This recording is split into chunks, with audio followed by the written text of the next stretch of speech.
के साथ इस वक्त साझा कर रहा हूं, जो वाकई इस वक्त दिखाते में दिल भी रो रहा है।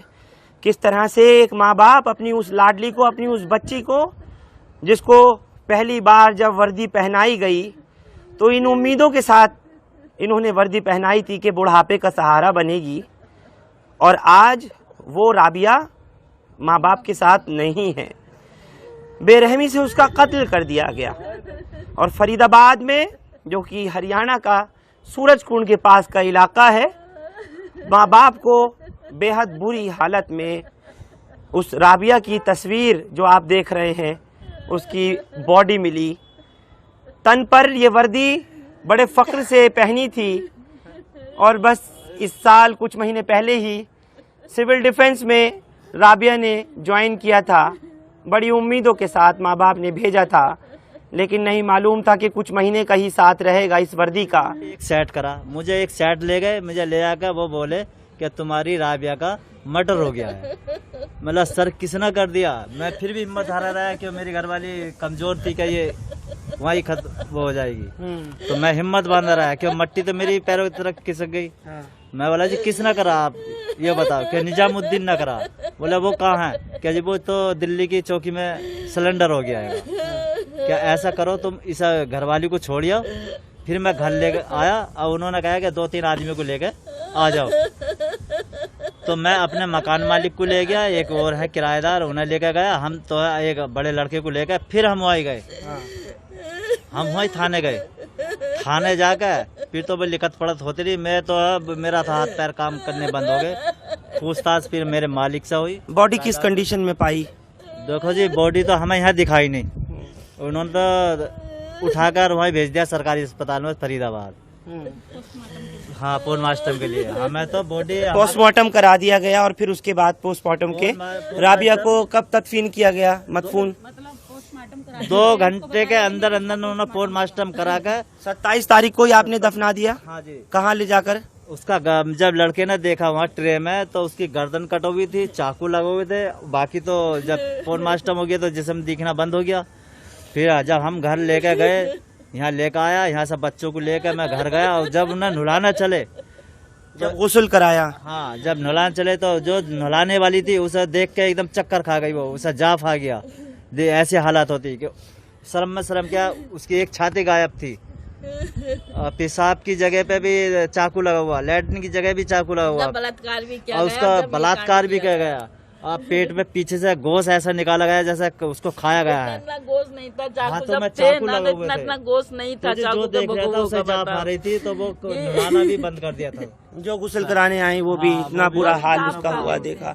देखने वाले ये कह रहे थे कि निर्भया जो वाले केस है उससे देखने वाले बिल्कुल हकीकत में कि निर्भया से भी भयानक ये मामला सामने बेटी के साथ हुआ है, कल को और बेटियों के साथ भी होगा। तो यह ऐसा क्यों हो रहा है सर? जो लड़की के माँ बाप हैं, इनके पड़ोस में रहने वाली एक पड़ोसी हैं आंटी, उनसे भी बात करना चाहता हूँ। क्या नाम है आपका? मेरा नाम शिवानी चौहान है जी। और मैं इन बच्चों को बहुत टाइम से जानती हूँ, राबिया वगैरह? राबिया को और इनके मतलब चारों बच्चों को छोटेपन से देखा हुआ है। हाँ। और ऐसा देख के हम लोग भी धक्का खा गए कि ये क्या हो गया इसके साथ। लेकिन देखो मेरा कहने का ये मतलब है कि उस बच्ची के साथ बहुत गलत हुआ है। हाँ। ऐसा होना नहीं चाहिए, और एक बंदा ऐसा कोई कर नहीं सकता। इसके साथ और लोग भी इन्वॉल्व होंगे, स्टाफ होगा। मतलब उस सिविल डिफेंस में काम करने वाले और हाँ लड़कियां, मतलब सिविल ड्रेस छुपाया। जी आपको लग रहा है? जी सिविल ड्रेस में काम करने वाली लड़की के साथ ऐसा हो गया, और उनके स्टाफ की लड़कियां बार बार यही कह रही है रिकॉर्डिंग पे नहीं है, रिकॉर्डिंग में। इसका मतलब अंदर कुछ झोल है। इसको हमें सीबीआई जांच चाहिए। हमें लड़की के लिए इंसाफ चाहिए, और जब तक हमें इंसाफ नहीं मिलेगा हम ऐसे ही दरवाजे खटखटाते रहेंगे सबके। कैसी थी राबिया? कुछ आप पड़ोस में रहती है? राबिया बहुत अच्छी बेटी थी। वो ड्रेस में जाती थी, अपने पूरा हिजाब में जाती थी। उसकी मम्मी बाहर तक छोड़ के आया करती थी, लेकिन हमने कभी उस लड़की को गलत नहीं देखा। ये हुआ बहुत गलत है। इंसाफ चाहिए हमें, सीबीआई जांच चाहिए हमें। आप लोग भी हमारा साथ दें। और ये सब बड़े नारे देते हैं लोग, बेटी बचाओ। हम तो बेटी दूसरों क्या के है लिए ये सब? दूसरों के लिए खड़े होते हैं। आज हमारी गली में, हमारे पड़ोस में हमारी बच्ची के साथ ऐसा हुआ, ये हम चुप नहीं बैठेंगे। हमें इंसाफ चाहिए, और आप लोग हम जितने भी लोग हमें लाइव देख रहे हैं, प्लीज आप लोगों से हाथ जोड़ के इन गरीब माँ बाप की तरफ देख के थोड़ा सा बड़ी मेहनत से इस बच्ची को पाला है।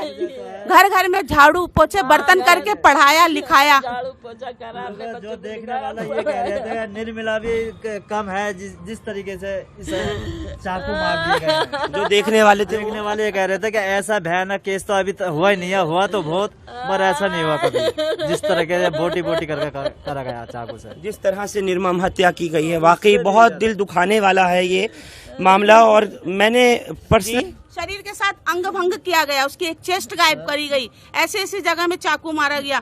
अरे बदला ही लेना था, लड़ाई ही करनी थी, कोई रंजिश उठानी थी तो उसको ड्यूटी से हटवा देते, नौकरी से छुड़वा देते, जान से क्यों ले लिया उसको? उसको इंसाफ दिलाओ, सबसे हाथ जोड़ के रिक्वेस्ट है कि उसका साथ दो सब लोग। अभी ज्यादा दिन की बच्ची नहीं है, 20-21 साल की बच्ची है बस। वो ज्यादा अभी सिविल डिफेंस में गए हुए भी कोई ज्यादा टाइम नहीं 3 हुआ। महीने हुए हैं, 3 महीने हुए हैं उसको बस। हकीकत में लफ्ज नहीं है मेरे पास इनके इस दर्द को व्यक्त करने के लिए, बयान करने के लिए। ये भाई है, किस तरह से अपनी बहन को याद कर कर के इस वक्त बेचैन है। जी, जिस तरह से मेरी बहन के साथ हुआ है ना, उसी तरह से सब लोग जितने भी पूरी दिल्ली के भाई बहन माताएं देख रही हैं, सब लोग सड़कों पर आए, देश में दुनिया में देख रहे हैं, सब लोग आए और आकर मेरे मामा और मामी का साथ दें। और दूसरी बात, केजरीवाल सरकार तो बहुत बड़े वादे करती है, उन्हीं की राज्य सरकार की ये नौकरी है। बड़े अरमानों से उसको सिविल डिफेंस में बड़े अरमानों से उसने नौकरी ज्वाइन की, और ज्वाइन के बाद आज उसके साथ ऐसा हो जाता है। शायद ही देश में ऐसा मर्डर ना हुआ हो जिस तरह का राबिया के साथ हुआ है। केजरीवाल सरकार से भी मेरा अनुरोध है और मैं यही कहूँगा कि हमारी बहन को इंसाफ मिलना चाहिए, मामा को इंसाफ मिलना चाहिए, मामी को इंसाफ मिलना चाहिए, और दरिंदों को इस तरह की सजा मिलनी चाहिए ताकि आगे किसी भी बहन बेटी के साथ ऐसा ना हो। और इसके जो डीएम कार्यालय में हमारी बहन कार्यरत थी, वहाँ इनकी जो स्टाफ में लोग हैं वो भी इस पूरे मर्डर केस में इन्वॉल्व हैं, उनकी भी गंभीरता से जांच होनी चाहिए। और मेरा पूरा परिवार ये चाहता है कि सीबीआई जांच हम लोगों की पूरे केस में इसमें हमें मिलनी चाहिए। जितनी बर्बरता के साथ ये हत्या की गई है, शायद ही वो दरिंदे जानवरों से भी बदतर हैं। बिल्कुल हकीकत में वो दरिंदे